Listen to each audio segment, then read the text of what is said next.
Okay, great. We're having our Black Women in Building Decarbonization Roundtable. Today we have Jasmine Green, Gloria Lowe, Jokia Dumas, McKenna Dunbar, Naomi Davis, and Kristal Hansley.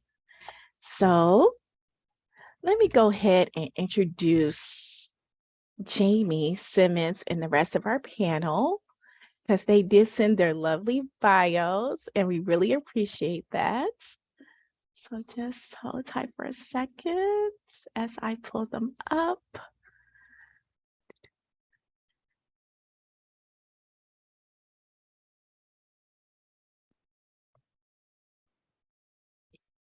And we really appreciate you all adjusting and pivoting during this time. So let's just welcome Jamie Simmons. She is a macro social worker and organizer who has worked within reentry, job retention, and succession planning. She is a social justice advocacy and retention dialogue, and she has helped to establish the University of Michigan Social Work Engage program. Jamie has spent the majority of her career helping people and organizations in higher education and institutions center equity and authentic engagement. Jamie has held positions at Michigan Climate Action Network and MAGIC, Michigan Climate Justice Action Network. So welcome, Jamie. Jamie, are you here with us?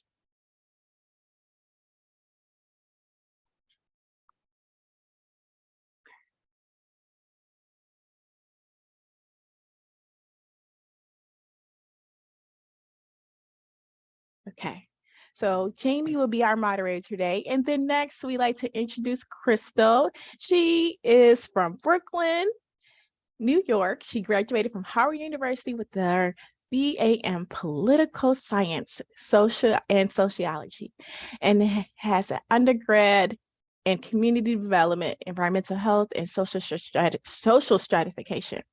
She first made her mark when she was honored at the 2010 Howard University Legislative Fellow, which led her to tenure in the U.S. Senate on staff of Majority Leader Harry Reid. Kristal's experience gained on Capitol Hill was a perfect fit for her role as Director of Government and Community Relations for Neighborhood Sun, a regional startup solar company in Maryland. Kristal decided to leverage her knowledge in this emerging industry and launch WeSolar. Today, Kristal is the nation's first African-American female CEO in the community solar industry. Welcome, Kristal. Let's clap for her in your own way, because we can't see anybody. We can't play Detroit stuff in the chat, but Kristal, that's awesome. Let's welcome Gloria Lowe.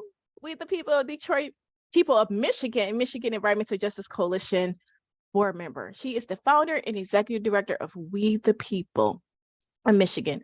Gloria Lowe is an interior construction designer with over 18 years of construction management experience and training throughout Detroit. Ms. Lowe's knowledge and skill sets the foundation of We Want Green too, to assist veterans with intellectual disabilities and help them transform their lives and communities, one soul, one house at one time, moving from energy poverty to energy democracy. Let's clap for her. Yes, yes, yes, yes. Oh my goodness. Okay, yes, yes, yes. Thank you, thank you, thank you. Let's get some praise. We can use the rules reactions though. Okay, Jokia Dumas. She is the chapter president of MWBDC Detroit chapter.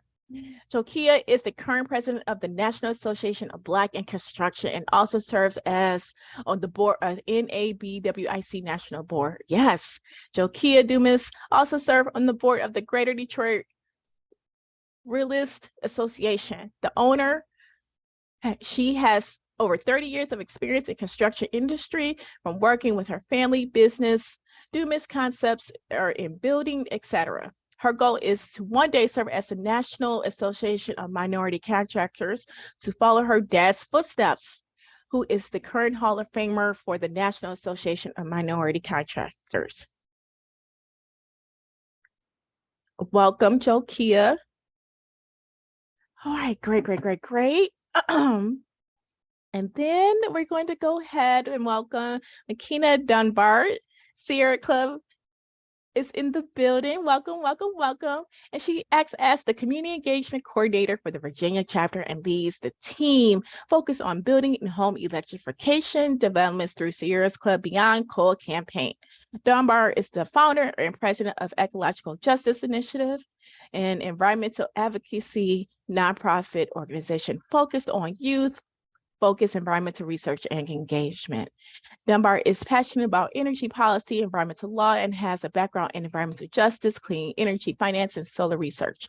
Dunbar enjoys hiking, listening to German rap, volunteering at her university's greenhouse, and listening to podcasts about sustainability and energy markets. Welcome, welcome, welcome. Let's give her some praise. Yes, yes, yes, yes. Use those reactions, use those reactions. Okay. And then we have Naomi Davis. Would you give us Naomi? Welcome, welcome, welcome, welcome from Blacks in Green. Okay, in the house. Naomi is dedicated to self-sustaining Black communities everywhere. She is the founder, president of Blacks in Green, trademarked, an urban theorist, attorney, activist, and proud granddaughter of Mississippi sharecroppers. Her heritage forms the foundation for Biggs course in Greeneconomics, trademarked, the A Principal Green Village building, trademarked, and the Sustainable Square Mile, trademark. Okay, get those trademarks, which Naomi authored and teaches nationally in community lectures and workshops at universities. Naomi serves as a bridge and catalyst among communities and their stakeholders in the design and development of green, self-sustaining, mixed income, walkable villages within Black neighborhoods so that every household can ultimately walk to work, walk to shop, walk to learn, walk to play, and neighborhood dollars can circulate locally to help limit greenhouse gases associated with transportation and manufacturing pollutions. Yes, Naomi, yes, welcome, welcome, welcome back. And then lastly, Jasmine Green, Building Decarbonization Coalition, is the Senior New York Policy and Campaign Manager at the Building Decarbonization Coalition. Prior to joining BDC, Jasmine served as the Energy Justice Policy Manager at WEACT for Environmental Justice, where they were responsible for strengthening and advancing the organization's energy policy to ensure a just and equitable clean energy transition in New York. Jasmine is currently appointed to New York City's Climate Mobilization Advisory Board, which presents implementation recommendations for New York City's landmark building decarbonization legislation, Local Law 97. Let's welcome them all. And then we're going to go ahead and let Jamie take over. Yes, thank you so much, Marnice, for handling all those hiccups. And then my Zoom was like, oh, let me just go ahead and update, because we know Zoom loves to update in the middle of something important. Thank you all so much for joining. I'm so excited to be moderating this conversation with all these wonderful established Black women. I love that I feel so unqualified to be even talking to you, but having you here to learn and hear from, I'm just so excited. I'm pretty sure everyone is on this call. So just kind of diving in, and this question is, of course, open up into the entire panel, is how did you really start and get started in this energy industry? And why is your role important? Why is being Black and a Black woman in your role important? I'm going to pass it to Mama Gloria, because Mama Gloria just always has the good stuff to say.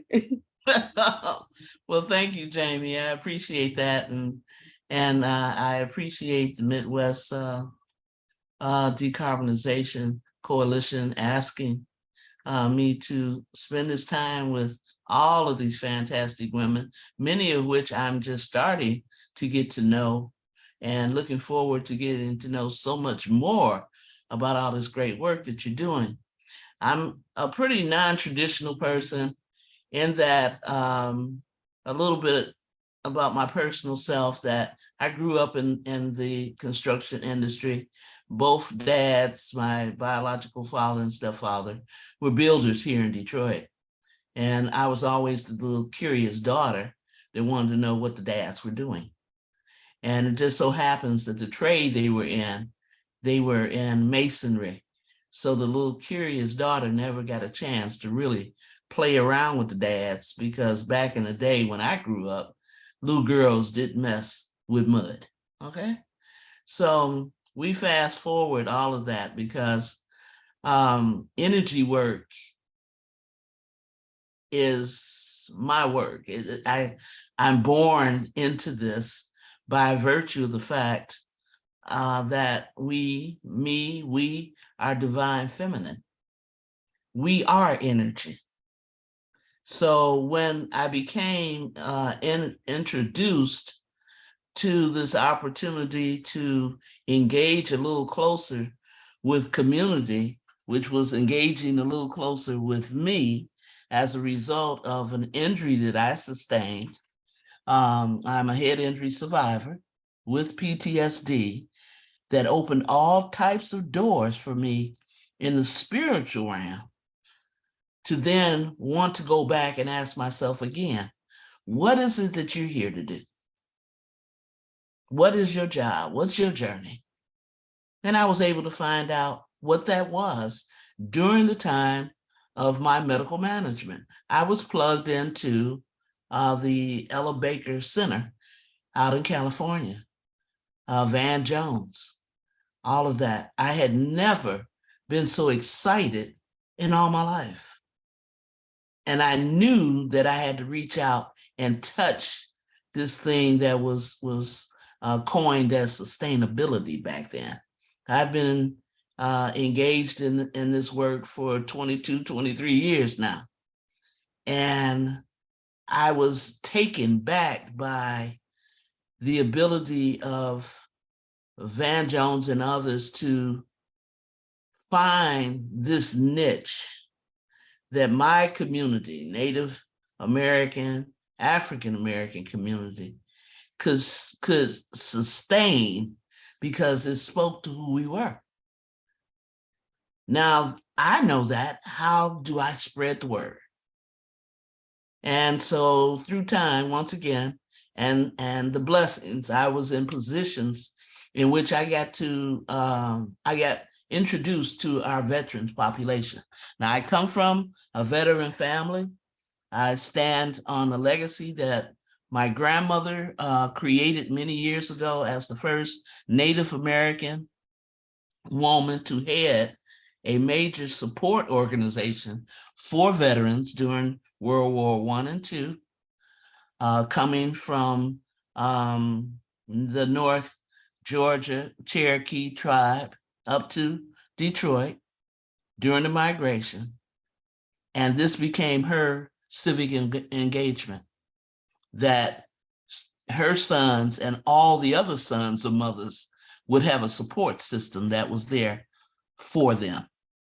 Little do we, and little did I know, and little do we know what the universe has in store for us, right? So here we jumpstart several years, and I find myself doing, not only just standing on these shoulders, but actually doing this work. So this is a legacy piece for me, no doubt about it. And so then the next question gets to be, how do I share that with the folks that are most impacted with the conditions, the environmental conditions that we're dealing with today, but as a cultural group that we've been dealing with ever since we've been in America? So, and there have been these episodes in which we have forgotten why we are here and what we are here to do. So I took all of that very serious, and I took the need to refresh my community as this is it, this is the work I'm supposed to do. There's no doubt about it. And we grew from there. The introduction to veterans who felt that very comfortable in sitting down and expressing to me what they wanted to do.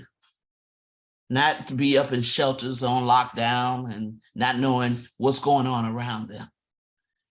You know, not having the opportunity to share where they've been.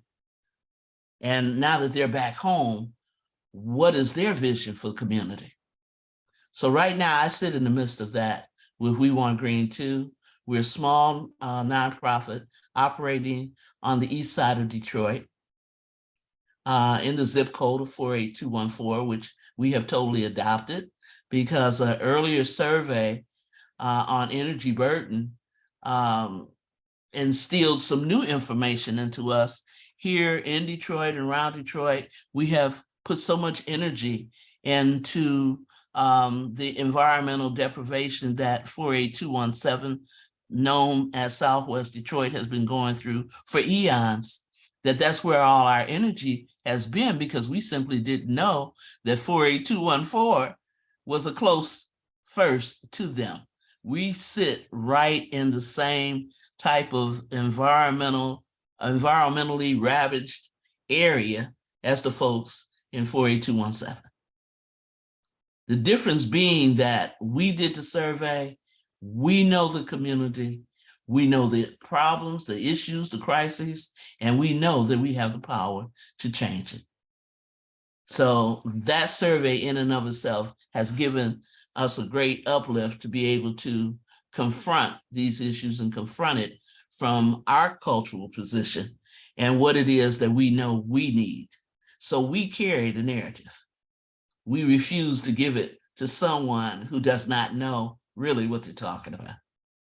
And we're just being used as a convenience for them to do something because there's a lot of money coming in. So we are on the ground. We are proud to be on the ground.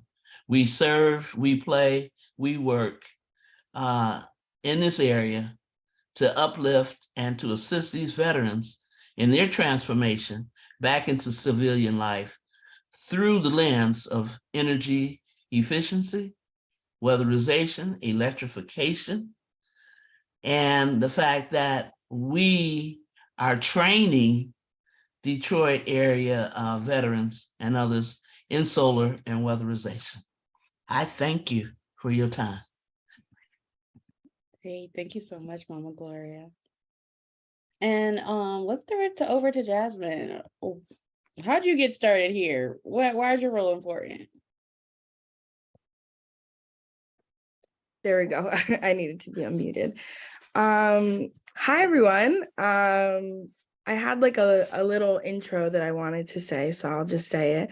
My name is Jasmine Graham, and although you heard a little bit about my professional bio, I'll just, pull the curtain back a little bit. I use she and they pronouns. I am a New York native on the unceded land of the Munsee Lenape and Wappinger nations.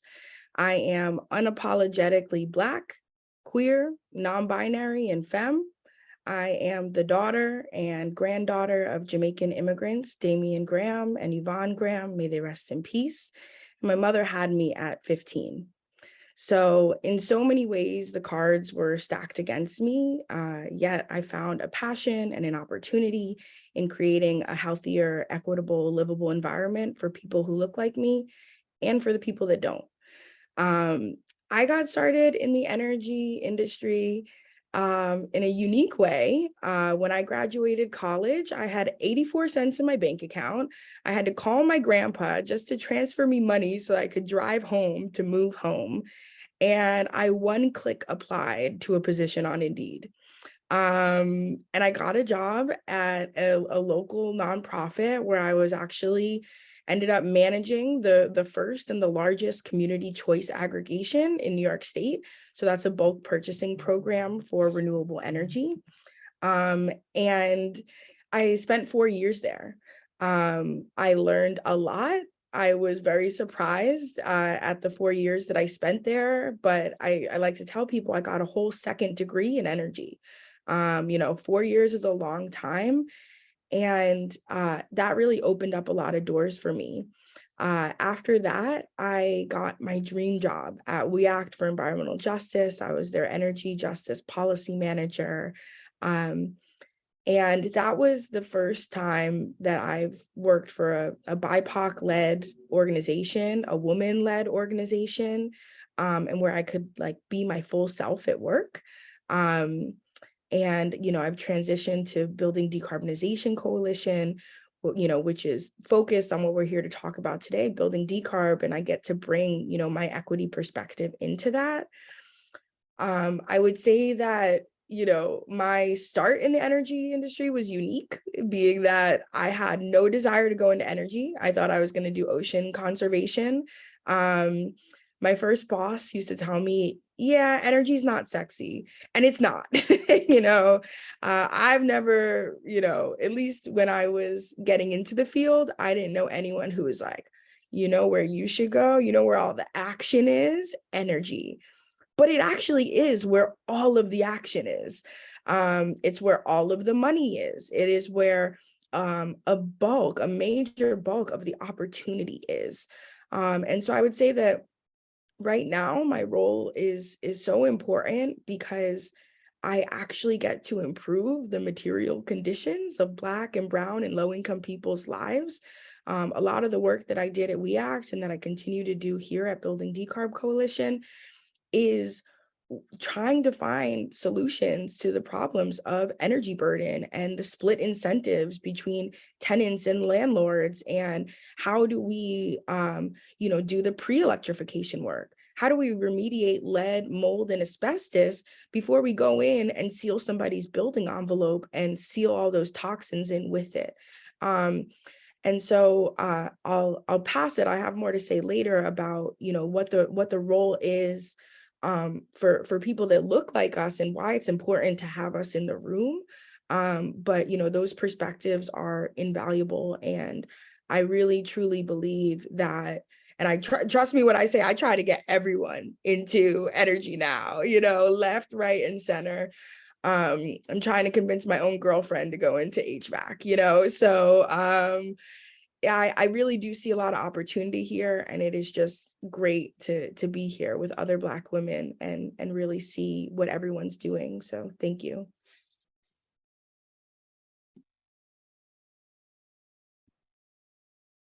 Great, thank you so much. And I also got my job from one click, indeed. So we all end up where we need to be. Let's throw it over to you, Naomi.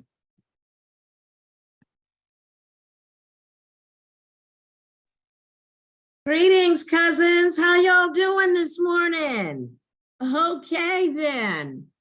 I am really delighted to be able to follow these two, because while there's a part of our journey that feels accidental, it's always just right. And I, back around the year 2000, was miserable and in despair about the condition of the Black community of a certain age. Those of us have seen the civil rights rise and fall, and the communities, the walk to work, walk to shop, walk to learn, walk to play communities rise and fall. And I was determined back in those early years to figure out something I, as one person, could do. And that began my journey into discovering sustainability and in authoring our 8 principles of green village building. The second one of which is each village produces its own energy and stores that energy for light, heat, and transportation, and owns its means of production. So we talk about the 8 principles as a whole system solution for the whole system problem, common to Black communities everywhere. And we are just, for a long time teaching, just like Jasmine said, I felt like energy was so hot for the longest time, and anybody I talked to, I always wanted to influence them. I'm happy to give an example of a man I met back in those Van Jones days, Gloria, back in those Van Jones days, when Blacks in Green was just birthed, and we were out proselytizing, and we talked about energy rating. And this man went out and he got his certification. And as of 2009, he's trained 300 people around the state of Illinois now, and he's coming to Blacks in Green to start our Set for Life program.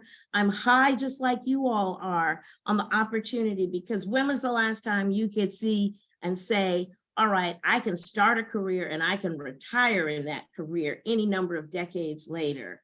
There is job security, there's wealth building, there's opportunity that's unparalleled right now. And so we are preparing to train an army of auditors, and we are planning to do that and hire them in our own neighborhood here in Westwood Lawn in Chicago, because guess what? You said it's the magic word of weatherization. We're not ready for the benefits of clean energy if we have leaky houses and faulty roofs, and we've got a whole bunch of threshold stuff that we've got to get done. But let's just stay connected and do it together, create some synergies and some economies of scale. We are building a clean energy microgrid in Westwood Lawn. Our walkable village, wind, solar, geothermal, affordable, flexible, and clean. We have an agrivoltaic program that we're launching for our rooftops. We have an affordable housing program, an award-winning design called House as Garden, which is bleeding edge energy efficiency with the integration of high performance energy systems, fully baked in, like, usually we don't get in our quote unquote affordable housing. We have a decarbonization happening right here at our Green Living Room headquarters right now. We are pulling all the gas out, and we have a whole other building that we just bought next door. And we're doing a program called, wait for it, This Old Hood. And we are going to be up close and personal, bringing, ain't nobody sitting around thinking about, gee, what's happening in decarbonization today? And so you gotta bring it to where the people are. So we're trying to do it with an engaging TV show, and that is integrated in our walkable village. And love to talk to any of you about, bringing the sustainable square mile approach to where you live. And lastly, a lot of you have heard about, and many of you attended our Black Energy Justice Retreat back in July. A program is alive and well. We're cruising toward a model legislation that will be introduced in the Illinois House in January of next year. And so I want to let you all know that on November 14th, you'll be getting a Zoom invite. We're going to be introducing the short list of items that we're going to be baking into this bill, because energy is a human right and it's a life essential service. And damn it, no one's going to deny us. It's a new day. End of my tirade.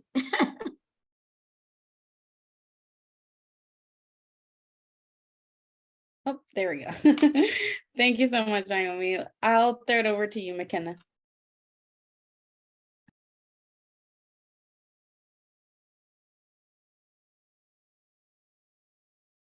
My apologies. I was pulling up the slides that I had.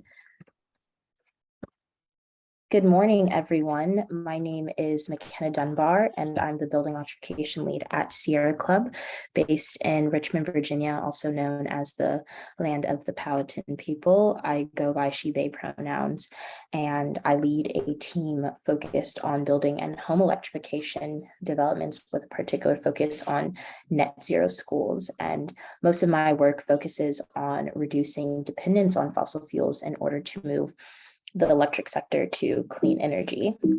And, oh, my slides are not moving, but my building electrification analysis and advocacy initiatives are rooted in the shared goals of equitable community engagement, as mentioned earlier, practical relationship building, and really the acknowledgement that marginalized communities of color are at the forefront of the climate crisis. And I really believe that what we are speaking about directly relates to resiliency initiatives, and just speaking about the notion that the solution to the climate crisis must match the scale of the problem. And in order to foster a future rooted in regeneration and in a net zero carbon future, we must actively develop and allocate attention to mitigating one of the central drivers of social inequities across the nation that we live in Richmond.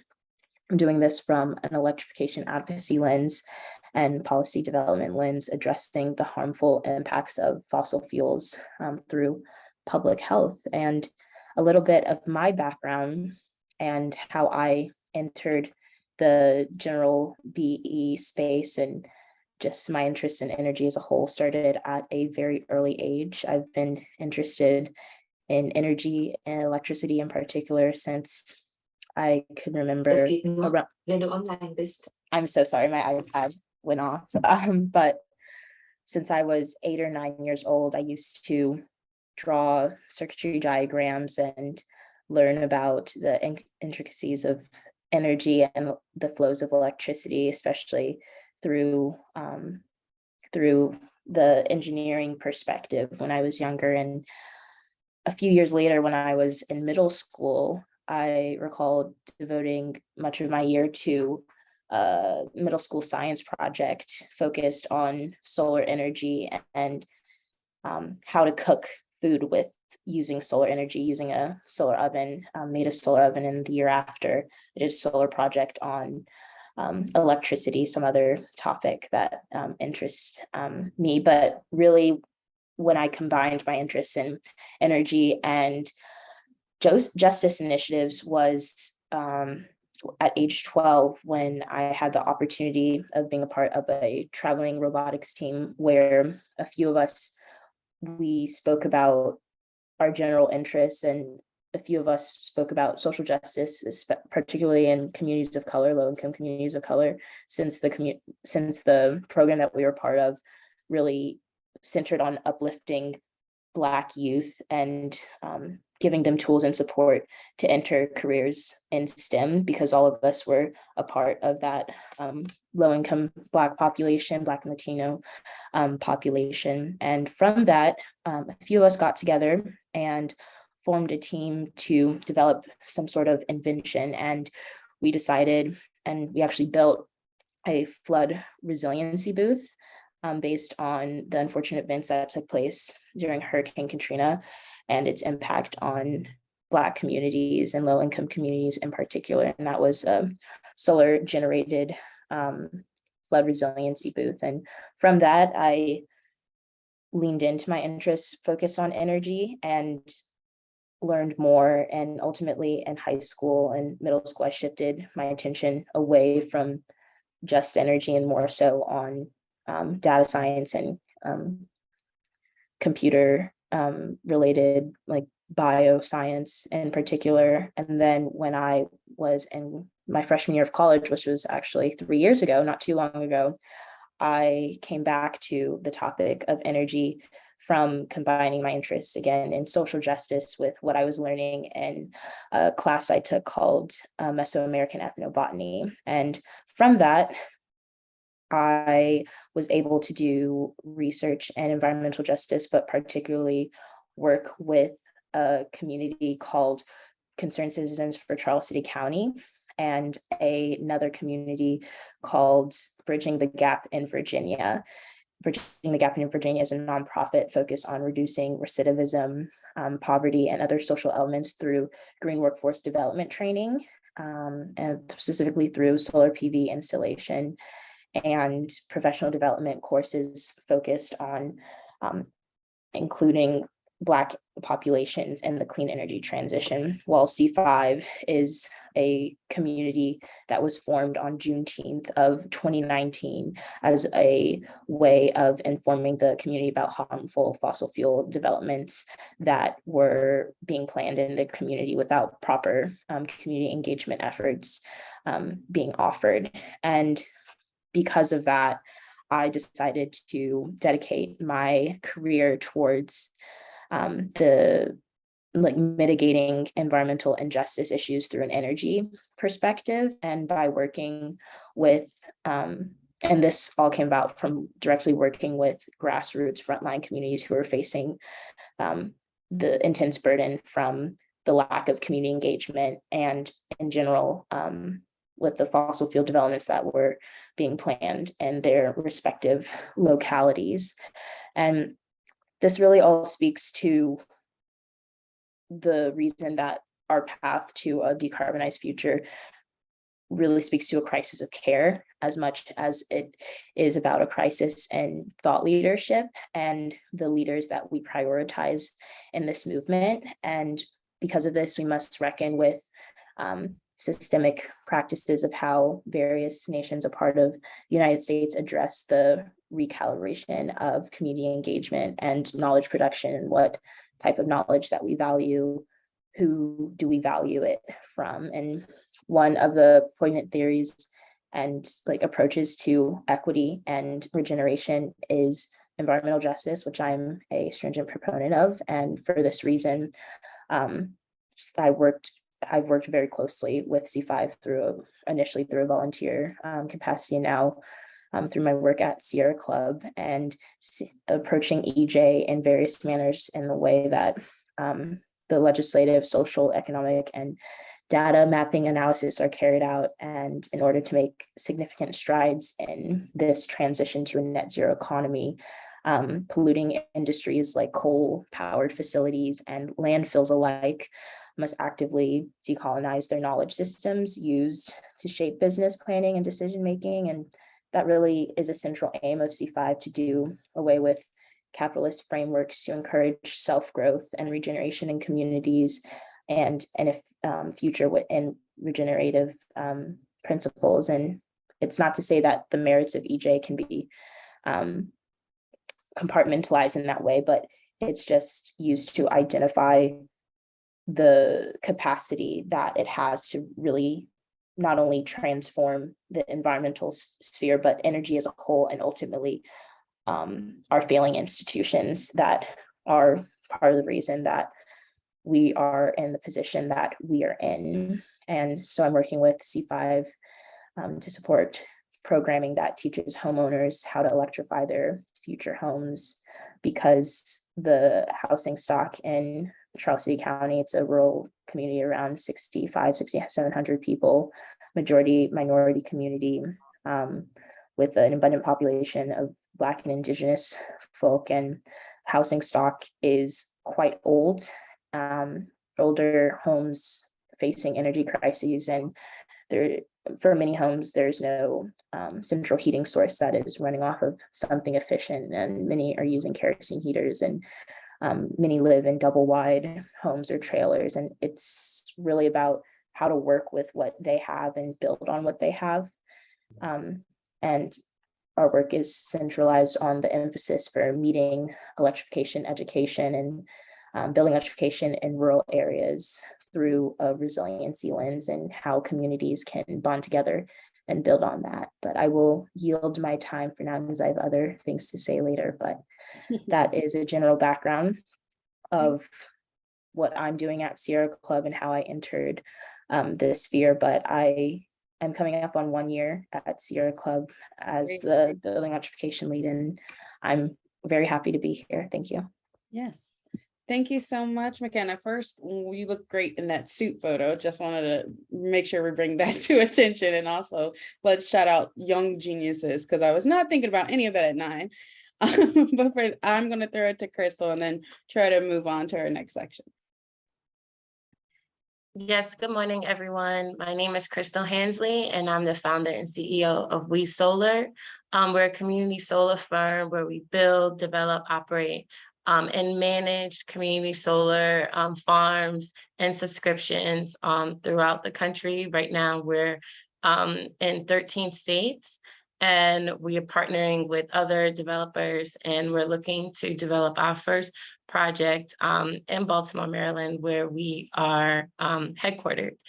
And a little bit about me: I am originally from Brooklyn, New York, and I'm just really proud to be on this call with this esteemed panelist. I have goosebumps because I'm realizing how close we are, even though at times I feel like I'm working in siloed, but just hearing the motifs, the reoccurring themes through all of our stories, and how we saw the need in our communities and where we're being left behind, and representing some of the toughest zip codes. I mean, we all here, I'm like, whoa, like there's just, I can count how many environmental justice harms just in one zip code in Baltimore, Maryland alone. At the same time, we're not getting any of the benefits from these newer technologies or the equity that's coming.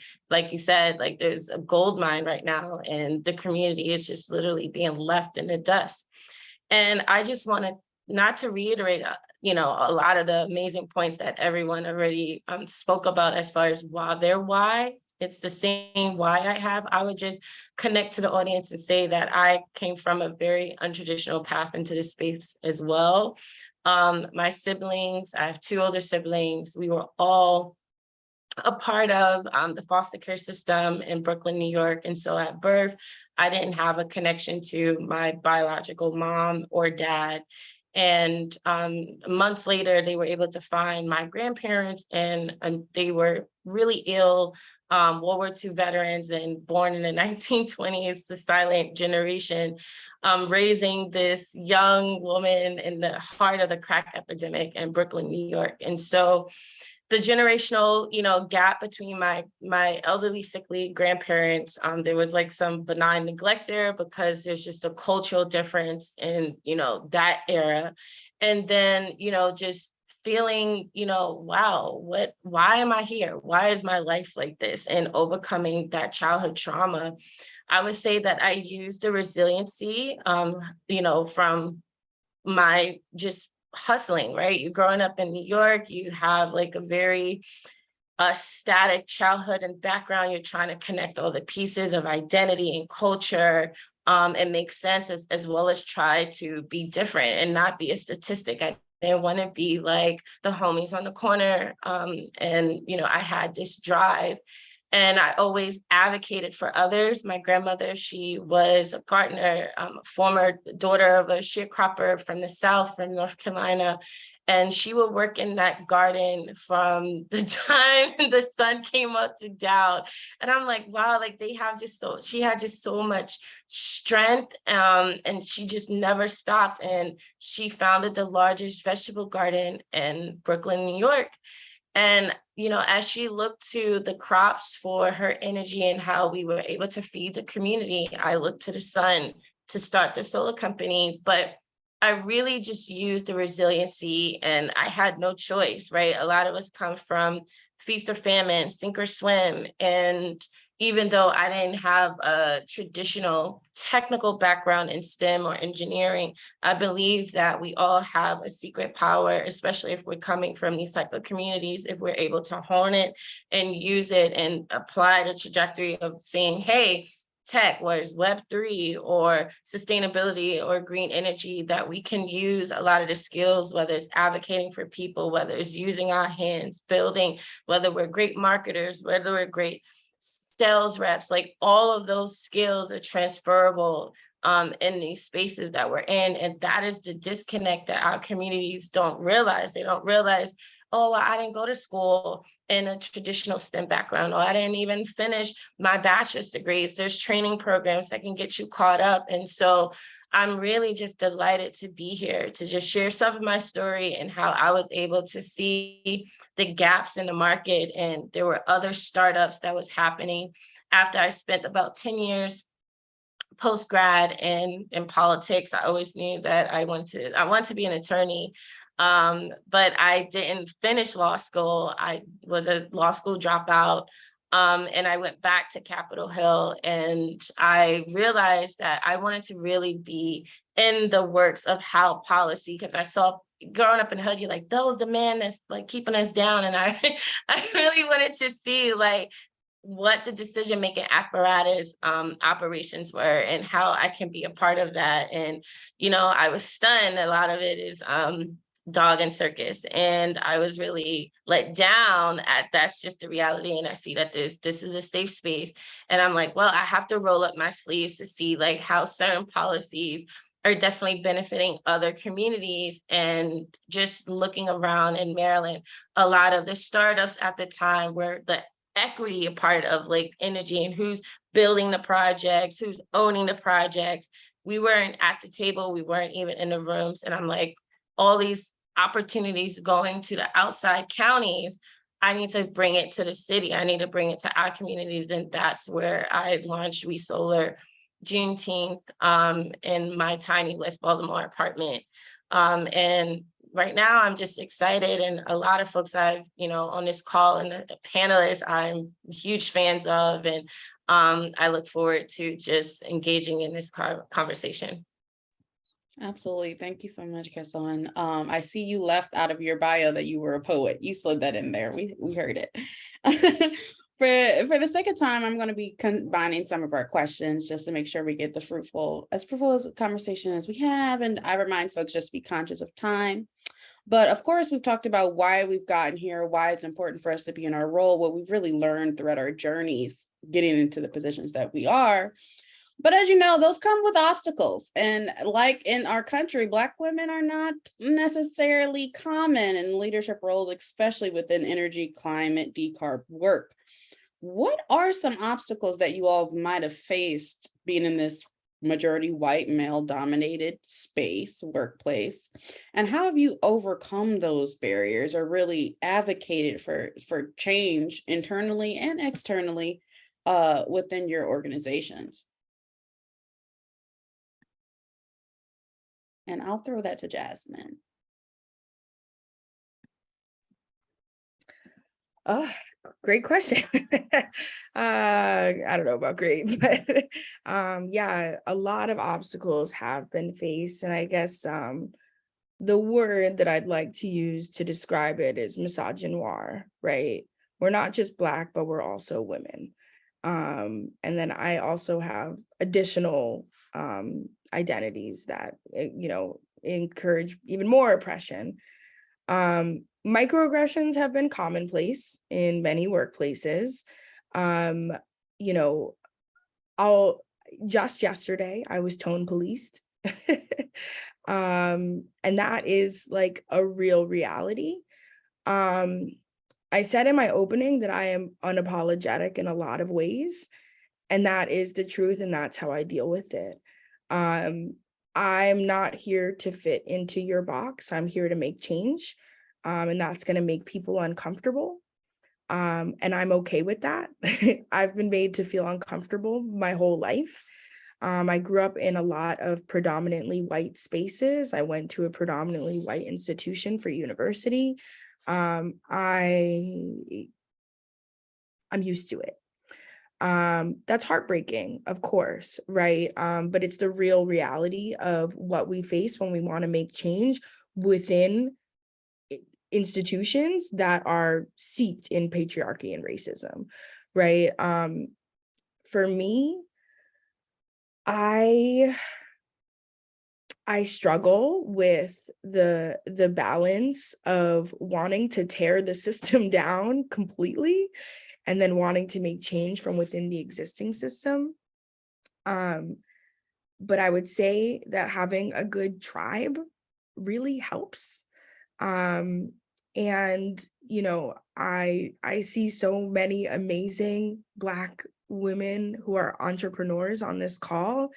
The most safe that I've ever felt at an organization or in any kind of professional setting was at We Act for Environmental Justice. It was the first time that I could show up as Jasmine, like all of the parts, like LMAO in the group chat, and still get incredible work done. And so when I think about like what the role is for us in this clean energy transition and in the space of building decarb, like I want more Black women at the forefront, because we're truly the ones that can create spaces safe enough to accommodate the most vulnerable and the most oppressed people. I'm not just Black and a woman, I'm also queer, I'm also non-binary, right? And I'm grew up really low income, right? Like I said, my father's a Jamaican immigrant. And so there's no recipe for cultural competence that is going to teach you how to accommodate a Jasmine on staff. There's no workshop that you can do. There's a level of lived experience that just has to be there. No one understands a Black woman like a Black woman.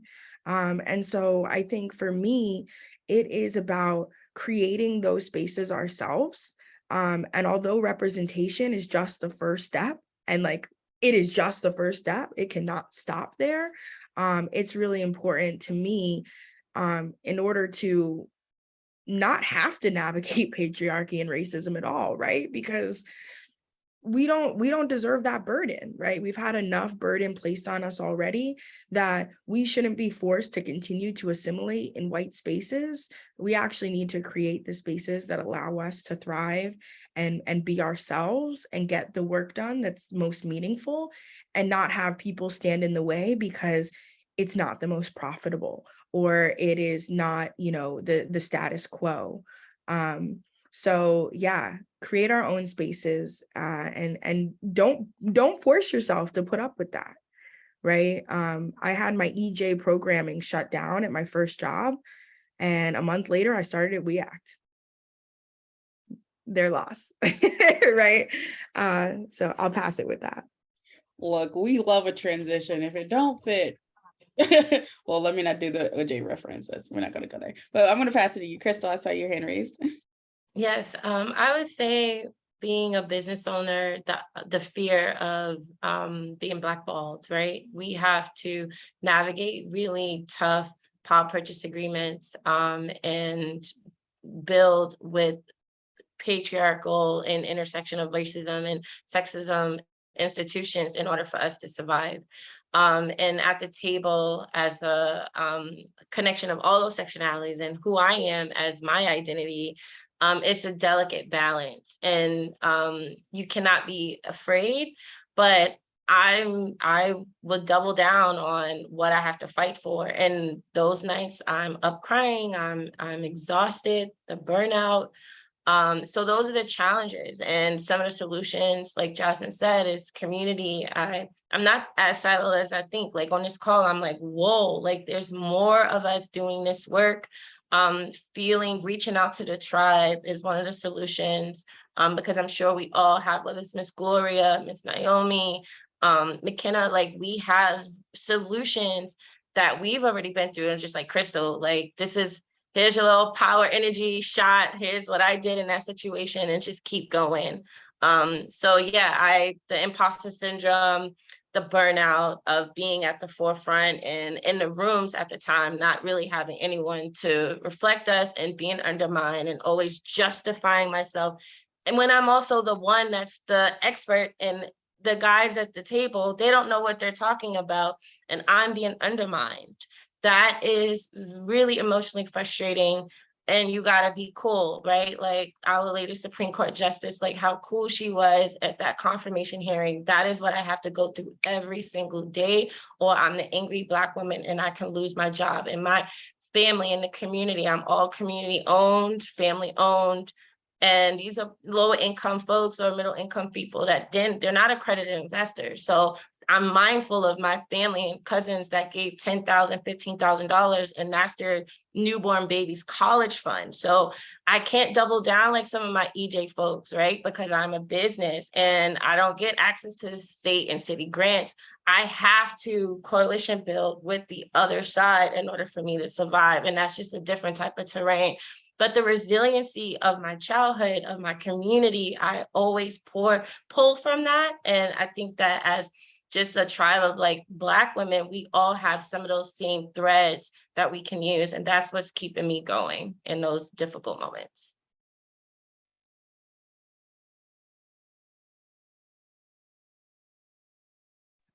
Naomi.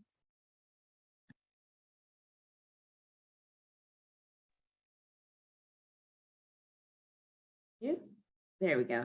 I'll just say really quickly something. I agree with the tribe outreach.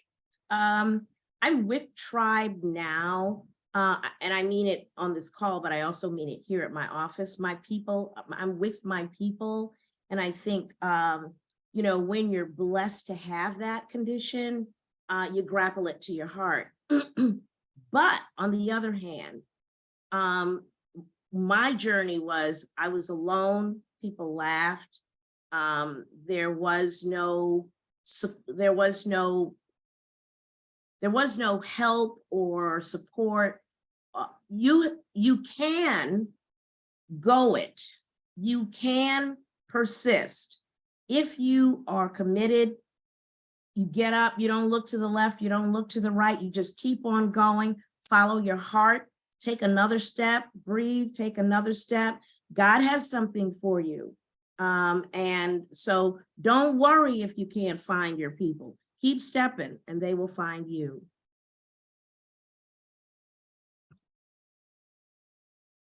Absolutely. McKenna? One of the quick things I wanted to mention is that, like, as you mentioned earlier, the sphere of energy, the industry that we're working in is really rooted in, at least in my perspective, post-war institutions that typically adhere to hegemonic Western knowledge-based systems that were not created and were not advanced for people who look like us and identify like us. And these values are typically rooted in self-interest and the expansion of unfortunate aspects of like capitalistic principles and deeply rooted establishments of division. And tying it back to the communities that I work with, C5 in particular, this is all the more apparent. And I really do believe that we as individuals, organizations and corporations, we must not shy away from engaging in more holistic and uncomfortable conversations surrounding the role of like equity, regeneration, and even climate mental health, because it seems as though there was a theme between a few of us that were speaking related to the topic of mental health and the adversity that we went through in order to make it to where we are now. And unfortunately, you know, there are a lot of people who weren't able to look at the light at the end of the tunnel. We're here now, but there are a lot of other people in the past who, you know, paved this pathway for us. And I think we need to honor that. And even justice in the business environment is not spoken about enough. And so I'm grateful that there are those of us here who are speaking out about these injustices. And some of my greatest role models are Black women, and C5 in particular is led by an individual named Lavisha Rollins, a Black woman, and the locality is, as I mentioned, a majority minority community where the leadership is primarily composed of Black women who are the movers and shakers of the community. I know that is the case for many communities that we're working with and that we seek to work with. And this speaks to the need of deep institutional support and financing to be allocated for programs and projects like those that Bridging the Gap in C5 and the communities in Detroit that Gloria mentioned, and those in Brooklyn and other locations across the country. And ultimately, I think we really need to double down on frameworks that center humility in this conversation and in community engagement. I'm glad that each of us spoke about that in our background and our emergence into this industry. And it's ultimately about addressing systemic inequities in tandem with the recognition of justice and representative justice and procedural justice, the different types of justice that have not been granted to us. So it's not about earning our seat at the table. We're all creating a table for ourselves and people who look like us and who identify similar to us. Yes. That's all you got, Ms. Gloria? Yes. I mean, the statements are really powerful. Excuse me for a minute, but I have to go to that place that I go to, which is all about spirit. You know, we and I think Miss Naomi really will gravitate to what I'm saying based on the generations. You know, our raising, the things that our families talk so much about, because we have always had barriers in this country? And how did they instill in us the strength, the resiliency to go past, go through, go over, or go under, whatever was necessary for us to survive and do the work that we knew we were going to have to do? And I think that's based on how spiritual, not religious, spiritual engagement was taught to us, that I find myself talking to younger people about. Because when you're in that spiritual space, the barriers that we're talking about today simply don't exist. And they don't exist because Spirit will tell you, just share a little bit about an experience that I've had. I was seated on a sofa in this space near the window and having a conversation with God. And I was asked to look out the window and let the spirits know what I saw. I looked out the window. I'm next to a large lot. The grass was green that day, and that's what I smoked on. And they asked me one question. They say, "Is that yours?" And I paused. "What do you mean, is it mine? Is that yours? Do you own that? Do you control that? Are you nurturing that? Are you designing that?" And I thought, no. Then is it real for you? I said, whoa, no. Point made. It's an illusion because it's not yours. The day you stop and accept what is yours, you claim that, you control that, you maintain that, you do what is innately a part of that divine energy that you have in you to make a difference, then a difference will be made. You know, we have to be careful that we are not so endowed in principles of this place, this country, you know, these states, these cities, that we overlook why we are here. Our purpose is so much greater than what we see. Those systems that try to control us, try to determine how we need to do the work that we need to do. And they simply cannot do that because they are not who we are. Right now, today, we're in this space, not only nationally, but globally, where there is so much chaos in the world because you have that spiritual battle going on between good and evil. And what does that look like for us as Black women?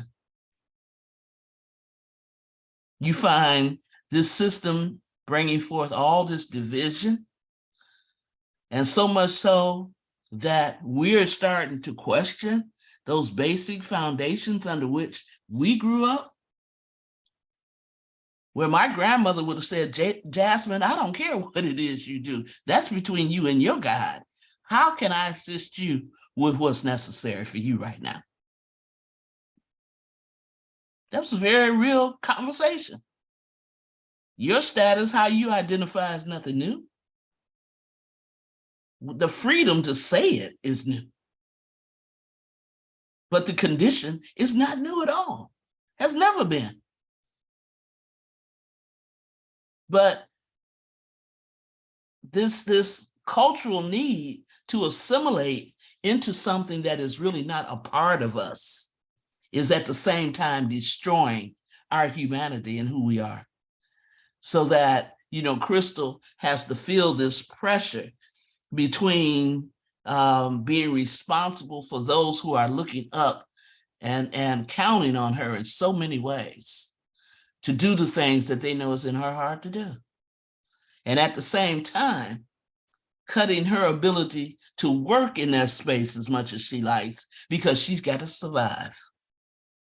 And I would just simply say, personally to you, Kristal, don't you ever feel like you are locked into anything, because at the end of the day, you hold 100% of the decision as to what your actions need to be for the work that has been delivered to you, your journey, by the ultimate boss. And once you make that decision, everything that you need will be right there for you. So don't box yourself in like that. Thank you. Thank you so much, Mama Gloria. I don't know how to follow that up, but just looking at the sake of time, I am going to throw us one more question to just really start thinking about, as we are talking about how to make space for ourselves, how we've moved forward. I've heard this word of resiliency like 18 times. I think a part of resiliency is getting and keeping Black women. That's right. So how do we get and keep Black women in these spaces? And how do we, while doing that, making sure that we can show up as our true selves, making sure that we don't have to just go to a Black-led organization for that. Like, it should be universal. How can we start moving that work even further than you all on this call have? Can I jump in real quick and say, by being the light?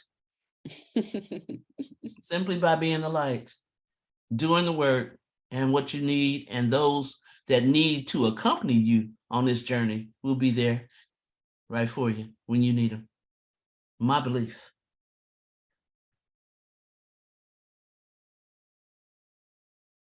And I think I have to say and give honor to you young people who have taught me that principle, so that I do all that I have to do. But what I also have to do is take care of Gloria. Yeah, and I'm going to dovetail on that take care of Gloria piece, because all of us are here because we are super, super hard workers. Yeah. We can work around the clock. We can go without food and sleep. We can, we can sequester ourselves. We can thrive in a crowd. We're just all things. And I'm just learning at this point in my journey that there is there's a game worth playing I call it Be Nice to Naomi. All and right. and there is it's counterintuitive for me, because really I love my work and all I want to do is work. Yes. But I'm about to take Blacks and Green. This is so radical. If you really knew me, you know how radical this is. I'm about to take Blacks and Green to a 4-day work week. Wow. I'm about to take Blacks and Green to a 4-day work week. And I will tell you that it's nothing intuitive to me, except for that if you have a value system, that's your North Star, you can follow where it shines for you. Okay. Whether you feel it or whether you're trepidatious, follow your North Star. And that's what, that kindness, that soulfulness, that nurturing. Yes. Have it. Yes.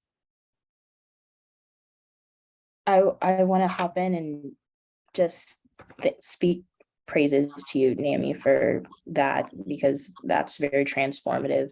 And also tie in the financial aspect and the funding aspect of, lifting up the voices of Black women and including future Black women and future femmes into the work that we're carrying out in the decarbonization sphere, paying us appropriately. That includes paying for fellowships and internships, because a great barrier for low-income Black women and low-income femmes is unpaid internships. How are you supposed to emerge into the field if you're not given a paid opportunity where you can support yourself, put clothes on your back, feed yourself, rent a room or something, perhaps support your parents or support the family that you're staying with, if you don't get funding streams for that. And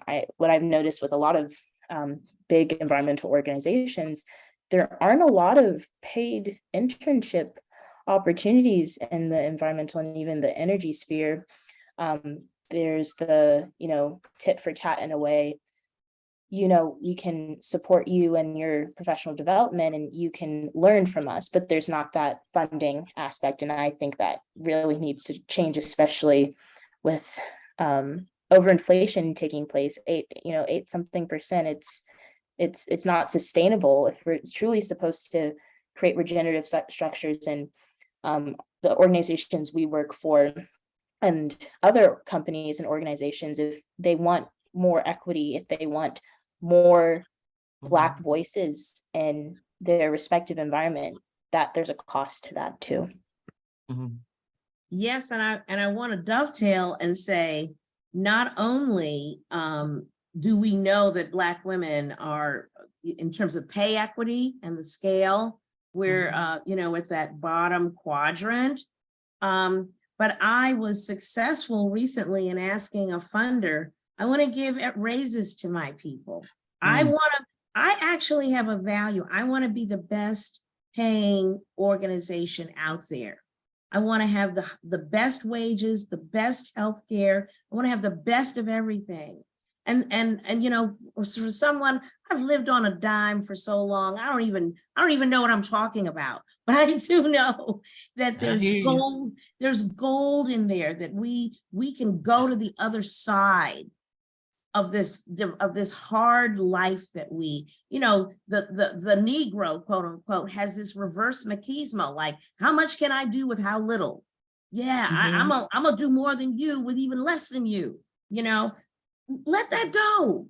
Let that go. Have more. Have luxury. Have plenty. Have abundance. And have your dreams. And the funder gave me money for raises, for healthcare, for some coaching and consulting. Those funders out there, you better knock on some doors and tell them give y'all some money for that. It's a revolution. Let's start it. Yes, ma'am. And one thing I'd like to add, and yes, fund Black women, okay? I just jotted this down: pay, promote, and protect, right? Pay Black women well, promote them into leadership positions, and protect them when things inevitably hit the fan, right? You need to make sure that you have a safe space for those Black women in your company, for your organization. That's right. Pay, promote, protect.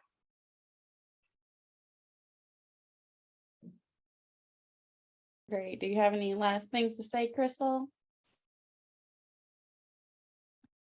I was going to say security. I mean, we need, and everyone reiterated that, financial security, mental and benefits, and knowing that if we're sick, that we can take off. From a small business point of view, like, I also was a little extreme. Like, everyone gets free medical, right? Like, if you gotta take off, I don't know how I'm gonna pay for this, but you need to take off, come back. You're no good to the team if you're sick, and unlimited sick leave as a small startup, that's crazy, with the ideal to eventually be able to do something like with Naomi. And it's just like looking at, and that comes from within. It's just like, if my people are sick, then the organization is sick. And when you feel protected and safe in that environment, people come the next day like, let's do it, like, thank you. And that's from our soul.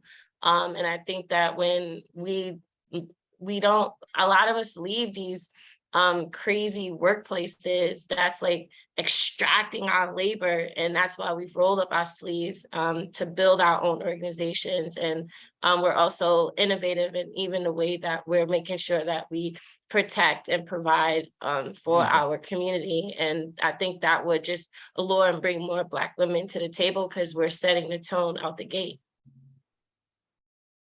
Yes. Absolutely. Well, then, looking at the time, I actually am so sad to wrap up this conversation, because I really think we can go for probably another hour or two.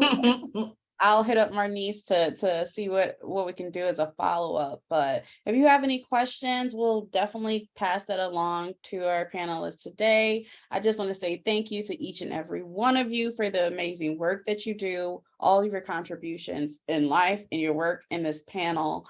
And I'm really leaving pay, promote, protect. That is, Jasmine, you hit it on the knob with that one. That's That's right. a real key takeaway. And also just everyone remember to vote, because democracy is a part of keeping all of this running, especially for our community. And I will pass it back to my niece. Awesome. Thank you, Jamie, as always. You're a phenomenal moderator. Jasmine, Gloria, Jokima could not be here. McKenna, Naomi, Kristal, thank you so much for being here. I learned so much. Yes, while we're dropping jewels. Mama Gloria and Naomi, as usual. Kristal, it was awesome hearing your story. McKenna, thank you so much for telling us your story and your pathway, and I really love your hair. And then, yes, Jasmine, I can't wait to work more with you within this building decarbonization space. Thanks so much for showing up, and you will probably be tweeted with your quote, pay, protect, and promote. That is like everything. Okay, so we're gonna go ahead. That is all for this panel, and we love to see you all again.